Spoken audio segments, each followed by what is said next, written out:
반갑습니다, 여러분. 멸종의 기록관에 오신 걸 환영합니다. 저는 오늘 여러분들께 이야기를 들려드릴 큐레이터 운주입니다. 여러분들은 역사를 잊은 민족에게 미래는 없다라는 말 다들 들어보셨나요? 과거를 통해서 배우고 발전하지 않으면 미래는 있을 수 없다는 말인데요.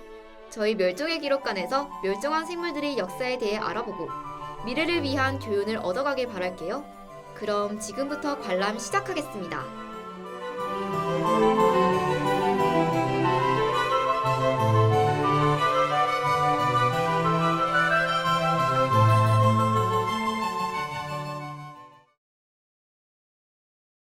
And to relax, knowing the gist of life is truth. 제1전시관 멸종백과로 함께 들어가 보겠습니다. 지난 8화 기억하시나요? 우리는 카리브해의 맑고 따뜻한 바다에서 서식하던 카리브해 몽크물범의 이야기를 들었습니다.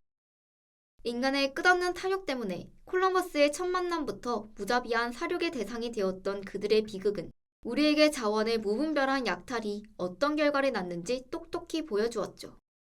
오늘 이곳에서 우리가 만날 주인공은 그와는 또 다른 이유로 너무도 허무하게 사라져야 했습니다. 신들의 섬이라 불리는 아름다운 그곳, 인도네시아 발리섬의 상징이자 영혼과도 같았던 존재입니다. 바로 발리호랑이입니다.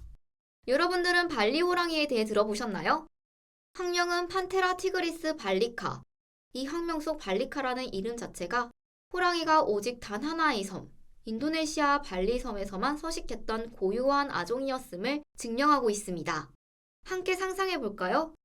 우리가 호랑이 하면 흔히 떠올리는 시베리아 호랑이의 거대하고 위압적인 모습과는 조금 다릅니다. 발리 호랑이는 역사상 존재했던 모든 호랑이 아종을 통틀어 가장 작은 체구로 유명했습니다.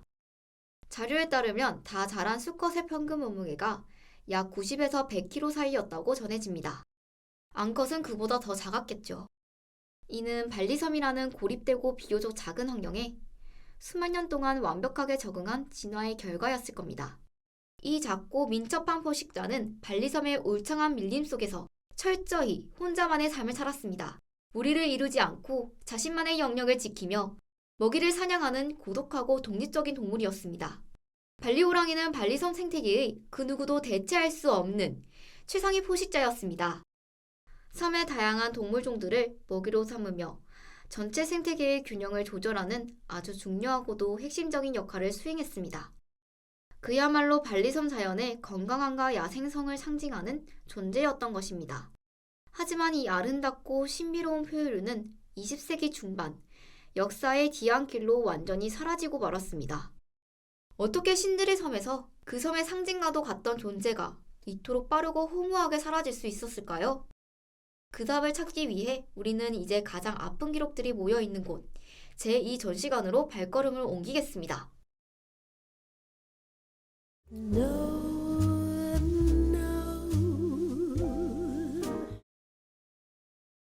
이제 무거운 마음으로 발걸음을 옮겨 제2전시관 멸종일기에 들어가 보겠습니다.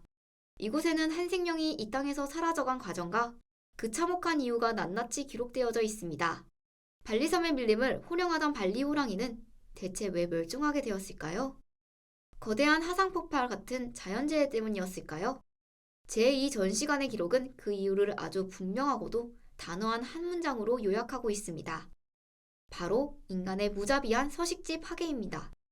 발리 호랑이의 가장 크고 사실상 유일했던 천적은 자연계의 그 어떤 동물도 아닌 바로 인간이었습니다.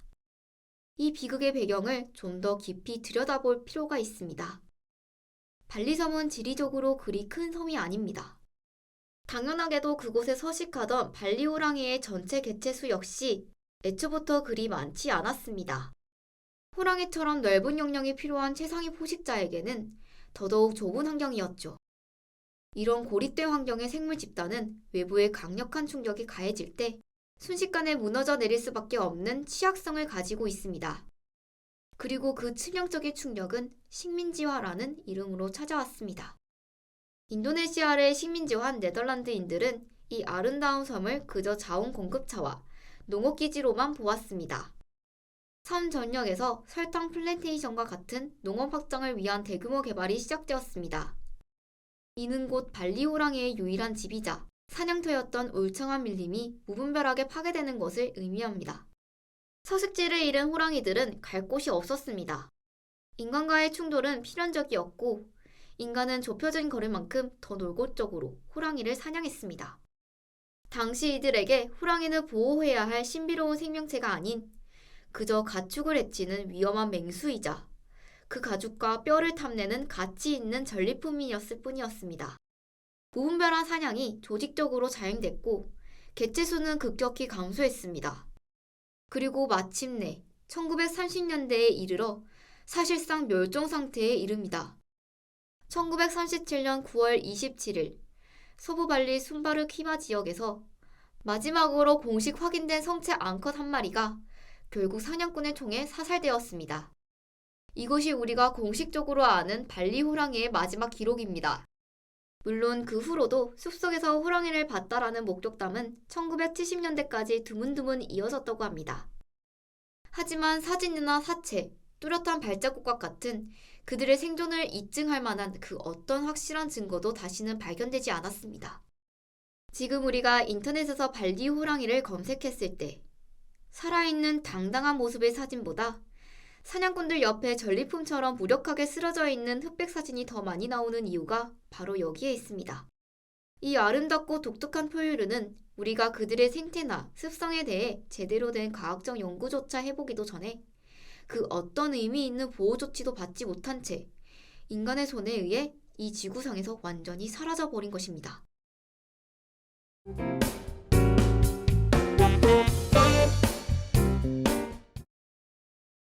이제 마지막 전시관으로 발걸음을 옮겨보겠습니다. 한 생명이 사라진 후 그들이 살던 터전이 어떻게 변했는지를 기록하는 제3전시관, 그들이 떠난 자리입니다. 최상위 포식자가 사라진 섬, 발리 호랑이가 떠난 그 자리에는 과연 무엇이 남아있을까요? 발리 호랑이의 멸종은 단순히 한 종이 사라진 것을 넘어 발리섬의 생태계 전체에 돌이킬 수 없는 큰 변화를 초래했습니다. 발리섬의 생태계는 지리학적으로 매우 흥미로운 곳인데요. 호랑이는 사라졌지만 발리의 자연은 여전히 살아 숨쉬고 있습니다. 지금도 발리에는 옛날부터 서식해온 들소, 수많은 원숭이, 비단뱀과 도마뱀 등이 살아가고 있습니다. 호랑이는 사라졌지만 발리의 자연은 여전히 살아 숨쉬고 있습니다.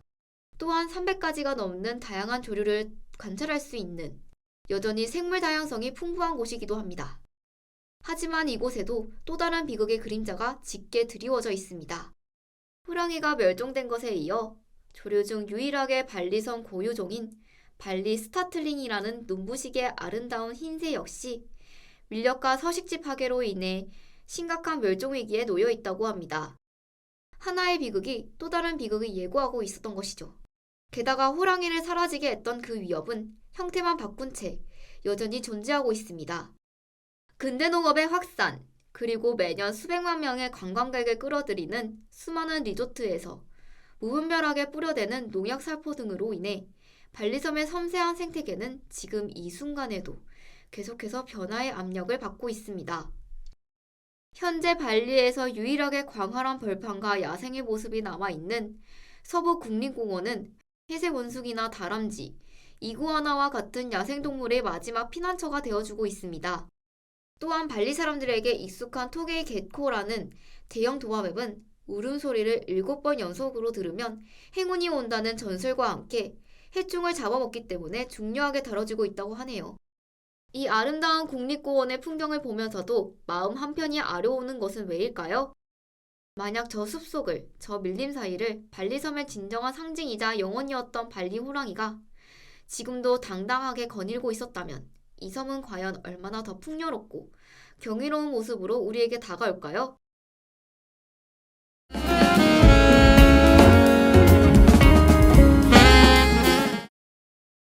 이제 발리섬의 밀림에서도 그리고 이 지구 어느 곳에서도 더 이상 발리 호랑이의 모습을 직접 보는 것은 영원히 불가능합니다.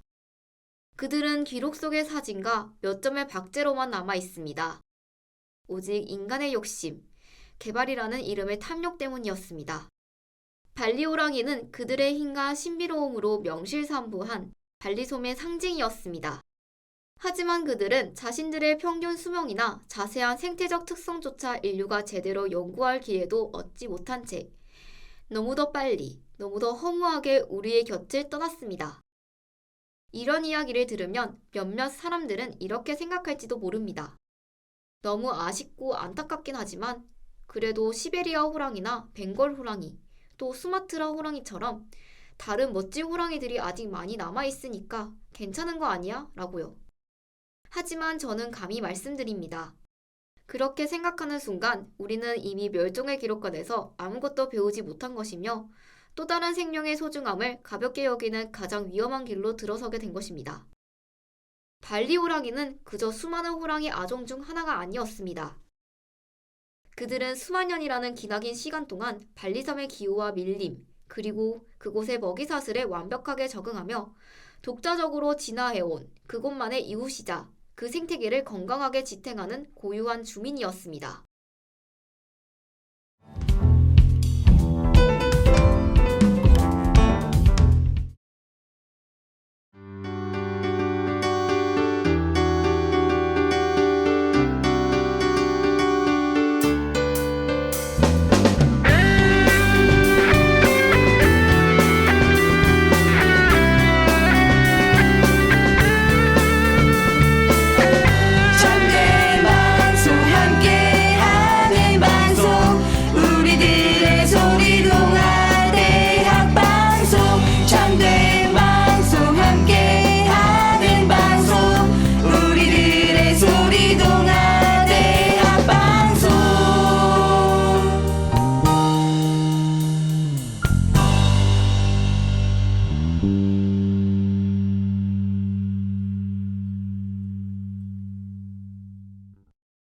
오늘 우리가 들여다본 발리 호랑이의 멸종은 단순히 슬픈 옛날 이야기로 끝나지 않습니다.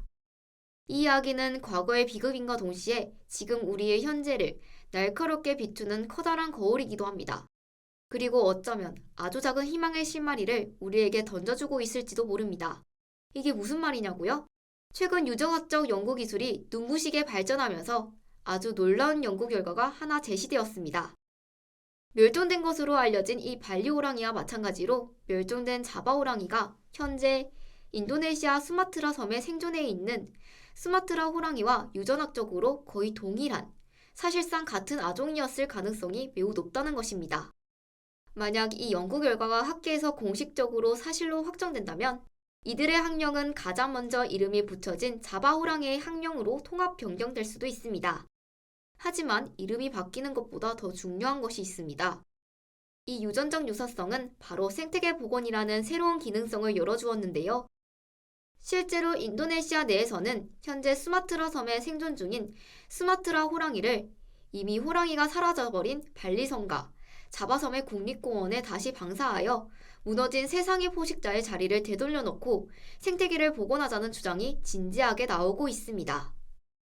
물론 이는 엄청나게 어렵고 수많은 연구와 논의가 필요한 조심스러운 일일 것입니다.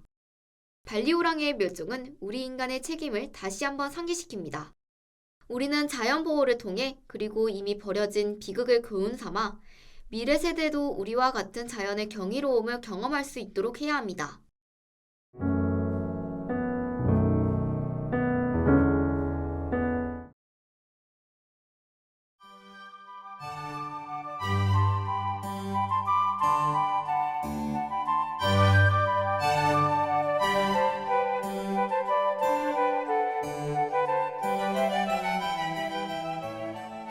오늘 저희는 멸종의 기록관에서 신들의 섬, 발리의 옛 주인이자 상징이었던 발리 호랑이에 대해서 알아보았습니다. 인간의 손에 의해 아종이 완전히 사라져버린 비극적인 이야기, 그리고 어쩌면 아주 먼 미래에 그들의 친척이 다시 그 섬으로 돌아갈 수 있다는 희미한 희망의 이야기였습니다.